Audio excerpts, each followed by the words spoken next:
দেখো তোমরা, ধরে যে একটা কাঁঠাল পেয়েছিলাম না, পেকে গেছে। দিয়ে কাঁঠালটা আমি কাটবো, তোমরা ভিডিওটা দেখো।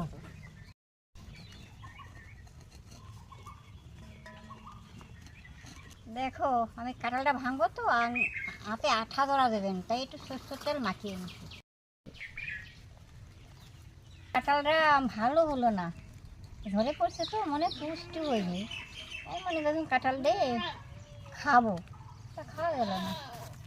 এখন আর কি করা যাবে, খাওয়ার জন্য আনছিলাম আশা করি, বললো না। কাঁঠাল ভালো হয়নি, এটা কি হয়েছে, বীজগুলো ভালো, বীজগুলো যে তরকারি রান্না করে খাবো। দেখো বীজগুলো কত সুন্দর, এই বীজগুলো দিয়ে বাটা করে খাবো। কাঁঠালের বীজগুলো এখন ধোবো, ধুয়ে রোদি দেবো, রোদি দিয়ে শুকিয়ে যাবে। এখন ধুয়ে নিচ্ছি, এখন রোদি দিয়ে দেই, শুকিয়ে যাবে।